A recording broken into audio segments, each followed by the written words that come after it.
really can happen. It really happened. I am eyewitness, I am witness. I remember when people say, oh no, it couldn't happen, I don't believe, because it is unbelievable. So the HerStories Project is carried out by different partners who are telling the stories of 7 Jewish women. Through these Jewish women's stories, we think that European Jewish history of the 20th century can be told. So these women have all experienced persecution during the Holocaust and World War II, but we also have their stories that are telling about their life after these moments, and they have their stories where they're speaking about their families' lives before. So a lot of the history that we know about the Second World War, the Holocaust, is focused on men's stories, yeah? It's either men telling the story, and it's men telling their story. And we think that by highlighting these 7 women's stories, we can start looking at the female perspective on a lot of these events. From my long experiences conducting the interviews with the Shoah survivors, I noticed that women are telling a little different stories than men. They are focusing on everyday life. People usually know the big historical events and data, but again, it doesn't bring you the personal connection on some emotional level. And I think this project is super important because we finally get more puzzle pieces in order to tell histories and in order to get away from that one single history, which is always kind of dangerous and always connected to privileges and power.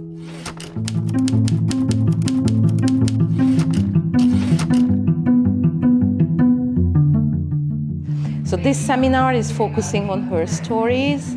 We asked our participants to read ahead all the stories. So here they can go deeper into the stories and try to think about those stories from the teacher's perspective, how to bring these stories into classrooms. And if you will go around, you will see how these workshops are facilitating the stories, how the stories start to live as an educational material.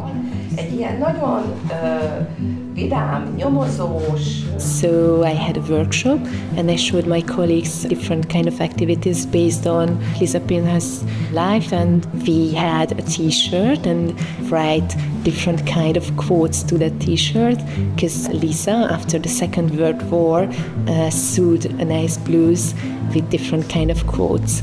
She was very devoted to her family, but also she was a strong, active, progressive woman. She was educated, she ran her own business. In 1943, she was deported to Auschwitz, and she was one of the few that survived from all her family. Nem tudok tanárlépésügyához vagyok, hogy látom, akihez beszélek. Today we had a very nice interview with Vera, and that was kind of like a life-changing experience for me because I have never actually met a Shoah survivor before. És ezt tudja igazolni, elfogadták. Na tehát Dezső bácsi, minden vasárnap. We try to actually design an entire lesson about Vera's life, and methodology-wise I have learned about 4 new websites or applications that I haven't used yet, so I think I will definitely give them a go or a try at least. So the idea of the Google Classroom, which is part of the HerStories project, is that we built a platform of exercises, and that these exercises would then also be adapted by each of the teachers. We hope that this will make the biographies that we have collected more user-friendly, more accessible for students across Europe. So right now we're at a training seminar that we've organized for teachers from Poland, Germany and Israel in Berlin for 3 days. We got acquainted with the biographies of the 7 Jewish women who are the protagonists of the HerStories project. And the teachers already explored ways of turning these biographies into lesson plans. I'm definitely going to use the biographies. I think the materials are excellent. The pictures are great. I had a lot of ideas of what I can do with each biography. I led the Artistic Methods workshop. The workshop itself draws from a Cubist tradition of collage. And so what we ended up with were 6 beautiful, colourful posters. And it was really interesting to me that even if 2 groups were asked to focus on the same person, that they came up with such different results. An area where a lot of Jews lived, very assimilated. They were like all sorts of middle class. What I really like about this program is that here is the mix of being in classroom, working on workshops, also in an artistic way, but also we go out. And as the title of program says, Berlin is 3D classroom. Can you make a connection between your observations today, the design of this memorial, and the Holocaust?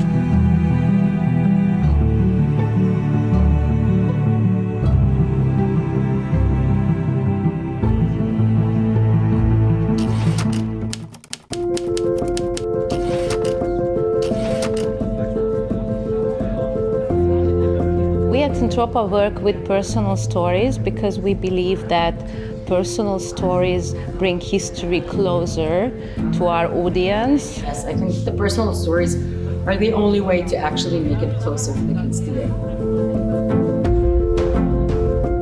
Okay, wir teilen euch jetzt Fotos und Kurzbiografien aus. Unter den Fotos findet ihr eine Kurzbeschreibung, was auf dem Foto dargestellt ist.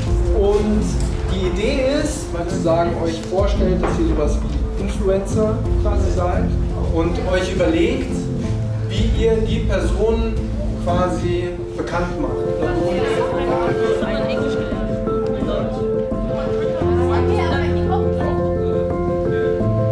Also wir machen nachher die Tour, wo Rosa Rosenstein gelebt hat. So Rosa Rosenstein grew up in Berlin in a secular Polish-Jewish family. She married here, and at one point the family was forced to separate after Hitler came to power. So with Rosa Rosenstein's story, Centropa has made a walking tour. And one of the activities of the HerStories Project was to take students from Berlin and Hamburg on this walking tour. Daran erinnern, dass die Juden und andere Bevölkerungsgruppen hier aus dem Viertel vertrieben wurden.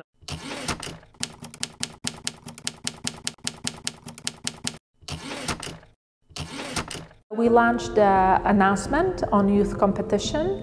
Möchten wir und Jugendkulturprojekt e.V. als sehr herzlich einladen, euch bei unserem Wettbewerb zu bewerben. This is also a really interesting tool which gives young people a lot of freedom and a lot of place for creativity. So I was the juror of the youth HerStory competition, and I was really very much impressed. Because we got a lot of good projects. We got about, I think, more than 50 projects from the 7 countries. It's very precious that they want to devote their time, devote their skills, knowledge to research on women's stories, Jewish women's stories. Franciszka Rszejnowa, the heroine of our movie, was born on the 19th of February 1865. From an early age, they sought care with a long blood braid, which she didn't cut even after her marriage, was raised to be a patriot. The Holocaust. I survived and 6 million Jews were murdered. Irene Butler spoke to us about her personal experience of the Holocaust. The worst was when my father died. I wanted to say that through the podcast I have gained a much deeper connection, personal connection and understanding for the important topic, which I'm very thankful for.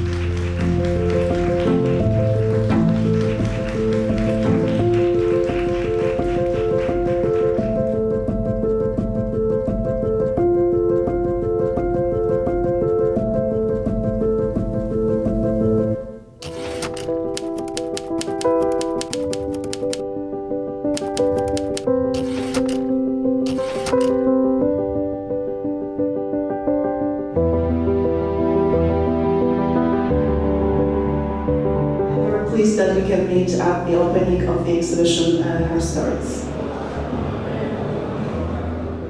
The opening of this exhibition at Galicia Jewish Museum is the European premiere, and in the following months the exhibition HerStories will be opened in other countries.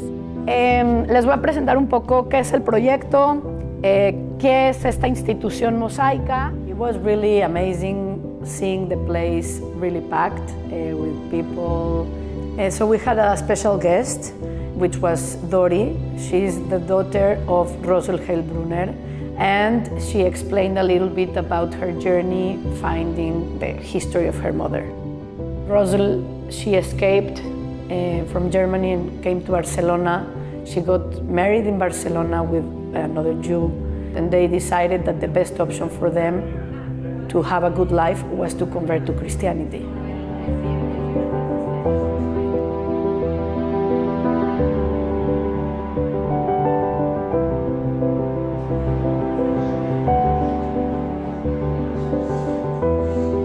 That we are including those messages from 7 women who survived the Holocaust is really connected with our general message that we need to fight intolerance, we need to fight xenophobia, we need to fight anti-Semitism.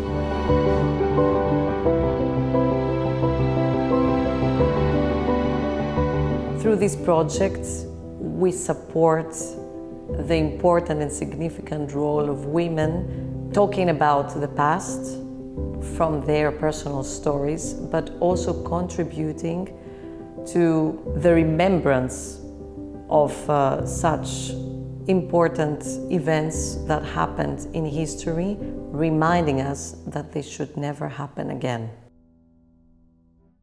It begins with saying you are second-rank person because your skin is black, brown, whatever. You are second-rank person because your people didn't learn at high schools. You are second-rank because this or that way. No, you are human being.